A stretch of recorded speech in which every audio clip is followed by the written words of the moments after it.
You're now listening to the Engage the Rockies podcast, your go-to podcast for local and state issues concerning Colorado.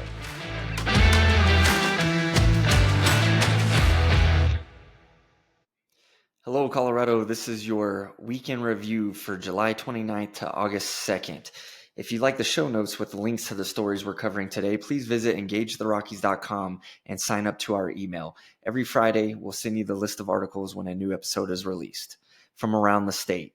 As 4 fires smoldered along Colorado's Front Range, state and federal officials deployed wildfire investigation teams Thursday, looking into possible points of origin and whether humans played a role in igniting the flames that have burned across nearly 10,000 acres in the mountain foothills. This week's wildfires have killed 1 person and damaged or destroyed at least 30 buildings, prompted the evacuation of thousands of people, and triggered Governor Jared Polis to deploy the National Guard. National Guard members will begin helping with logistics, road closures, and other tasks that will free up fire officials and firefighters, Polis said.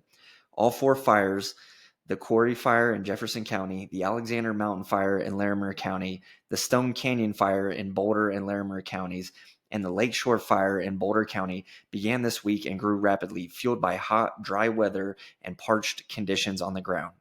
The Bucktail Fire, sparked Thursday afternoon on the western slope, was burning on nearly 200 acres with no containment southeast of Nucla in Montrose County.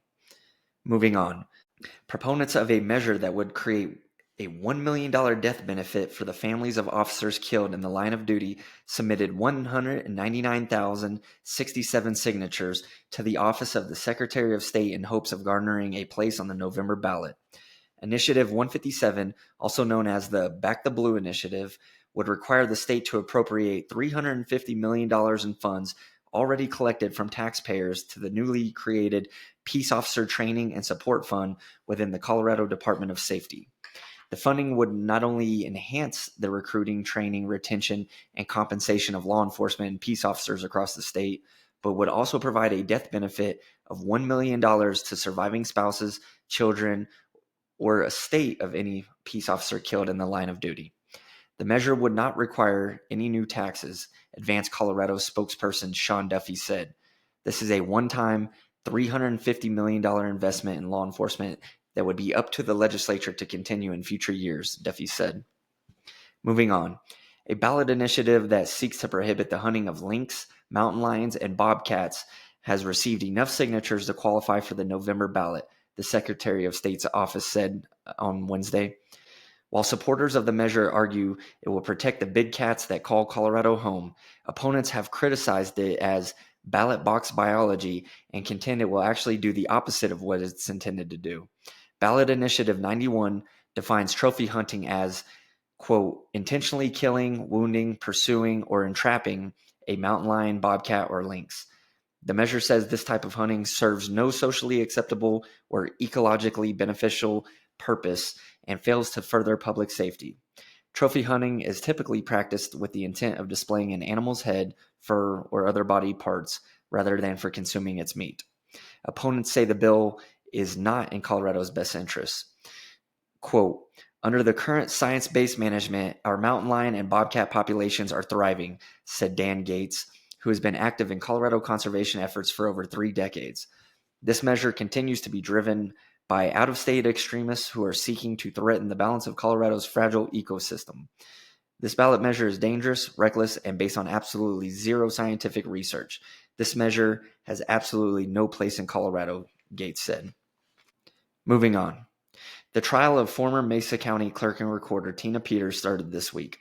Peters is being tried on 7 felonies and 3 misdemeanors that allege she participated in identity theft, criminal impersonation, official misconduct, and violating her duties as a county clerk. An indictment alleges she carried out a clandestine election equipment scheme in May 2021 in the hope that she could prove voter fraud. Peters denies all wrongdoing and refers to herself as a victim of a corrupt legal system. Opening statements were delivered Wednesday afternoon. Robert Shapiro, an attorney with the Colorado Attorney General's office who is part of the prosecution team, portrayed Peters as a mastermind of a criminal plot to steal election computer information to satisfy her, quote, obsession with finding irregularities in voting systems. Defense attorney Amy Jones spoke softly of Peters being a grieving mother who had lost her son, a Navy SEAL who died in a skydiving accident in New York City, but selflessly decided to run for the clerk's position to help make the county offices operate better for citizens. She said what Peters did by bringing in an outside consultant to access the county's voting equipment software was not against the law at that time. From around El Paso County. The recent ban prohibiting Colorado Springs uniformed military members from going to the Citadel Mall was changed Wednesday to allow visits related to education or religion. Previously, the military only allowed service members to visit for recruiting. An Armed Services Career Center is inside the mall. The mall has a large array of tenants, including some that directly provide religious services and education, such as the newly opened Zeal Church, the Catholic Center, a free K-8 public charter school, a Goal High School site, a nonprofit called Imagination Celebration, among others. Before the announcement, Zeal Church expected to be granted an exemption in part because it has a standalone address and dedicated door. Other tenants of the mall do not have the same large presence. The new exemption does not extend to the numerous businesses in the mall, including those that are veteran-owned. Moving on. After nearly 2 months on administrative leave, Monument Town Manager Mike Foreman and the town have come to a mutual verbal agreement regarding his departure from the town. Foreman, who has been with the town since 2019, was placed on paid administrative leave on June 12th. In a statement sent out shortly after by Monument, the city said the decision was made after, quote, careful consideration and consultation with legal counsel and with, quote, the best interests of our community in mind. According to previous Gazette reporting, Foreman came to Monument after being terminated from the town manager position in Craig for undisclosed personnel issues in 2018.